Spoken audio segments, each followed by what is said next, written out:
Bonjour à toutes et à tous. Avant de commencer cette vidéo, je souhaite vous informer que la campagne de candidature pour intégrer IRISSUP, l'école de géopolitique appliquée de l'IRIS, est ouverte. IRISSUP propose 5 formations de niveau Bac+4 ou Bac+5 reconnues par l'État, menant à l'un des 2 titres enregistrés au RNCP. Analyste en stratégie internationale ou manager de programmes internationaux humanitaires et développement. Il existe plusieurs moyens de suivre ces formations, en présentiel à Paris ou en enseignement à distance. Étudiants ou professionnels, français ou internationaux, à IRISSUP, chacun a son parcours, ses expériences, ses objectifs. Stage, contrat d'apprentissage, semestre à l'étranger avec Erasmus+, double diplôme, validation des acquis de l'expérience, IRISSUP est à même d'accompagner le projet professionnel de toutes celles et de tous ceux qui souhaitent se former au métier de la géopolitique, exercer des responsabilités ou encore changer de métier. Vous pouvez également suivre des formations courtes en ligne, enjeux géostratégiques de l'énergie ou analyse de cyberdéfense et cybersécurité.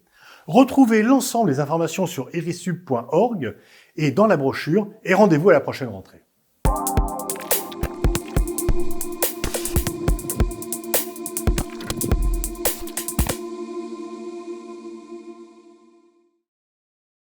Ispahan, une ville iranienne proche des centres nucléaires iraniens, a été frappée cette nuit. Les Israéliens n'ont pas revendiqué cette opération qui leur est largement attribuée par les commentateurs.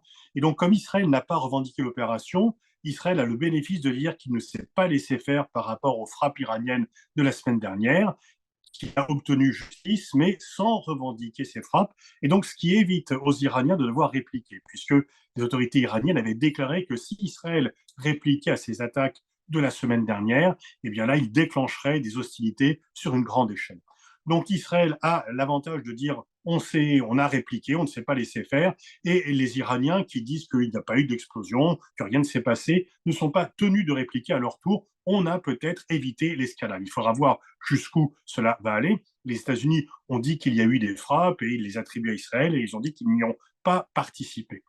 Donc, s'il s'arrête là et si Israël ne continue pas ses opérations contre l'Iran, chacun pourra se dire que l'honneur est sauf, qu'il a tenu sa crédibilité et on n'entre pas dans une escalade que chacun redoute et qui pourrait avoir des conséquences incalculables. Mais au final, c'est Israël qui est gagnant dans cette opération. Pourquoi? Eh bien, parce que suite aux frappes iraniennes sur son territoire de la semaine dernière, qui n'ont pas fait de victimes vu l'efficacité des hommes de fer et l'aide à la fois de pays arabes, des États-Unis et de certains pays européens, eh bien, il y a de nouveau une solidarité européenne et américaine à l'égard d'Israël, qui ont tous condamné les frappes iraniennes et qui vont prendre des sanctions supplémentaires contre l'Iran. Bien sûr, ils n'avaient pas condamné l'attaque israélienne sur les bâtiments consulaires iraniens à Damas du 1er avril, et évidemment, ils ne prennent pas de sanctions sur ce que fait Israël à Gaza ou en Cisjordanie. Et donc, cet épisode donne une trêve diplomatique à Israël. Les liens avec les États-Unis, les liens avec les pays européens s'étaient distendus de façon pas sans conséquences réelles, mais il y avait quand même une sorte de brouille diplomatique entre Israël d'un côté, les États-Unis de l'autre et certains pays européens d'un autre côté.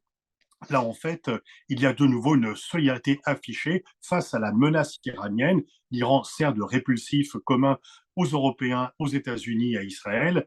Et donc, cette condamnation, ces sanctions ont fait que on ne parle plus trop de ce qui se passe à Gaza, où les bombardements et le nombre de morts continuent. Et on ne se parle pas non plus de ce qui se passe en Cisjordanie, alors que les colons, dans une totale impunité, s'en prennent aux biens palestiniens et aux vies palestiniennes. Il y a des morts, il y a des blessés, le tout avec finalement sous l'œil bienveillant de l'armée israélienne. Et donc, on ne parle plus trop de Gaza, on ne parle pas de Cisjordanie et on affiche une solidarité avec Israël, solidarité qui avait pour but effectivement d'éviter un embrasement au Proche-Orient si Israël avait réagi trop fortement. Mais donc, cela se fait au prix de l'oubli de ce qui se passe à Gaza.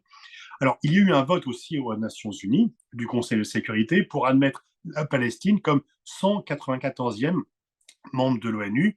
La France a voté pour cette résolution, ce qui est plutôt une bonne surprise par rapport à une relative timidité depuis quelque temps sur la question palestinienne. Évidemment, les États-Unis ont déposé leur veto, ce qui montre un peu leur hypocrisie, puisqu'ils se disent favorables à la solution des 2 États, mais ils s'opposent à l'admission de la Palestine aux Nations Unies, et on ne voit pas comment la Palestine pourrait être créée avec l'accord d'Israël par des négociations directes entre Palestiniens et Israéliens pour le moment. Et d'ailleurs, l'ambassadeur d'Israël aux Nations Unies s'était élevé contre la possible admission de la Palestine aux Nations Unies, disant que, à ses yeux, c'était juste une récompense du terrorisme.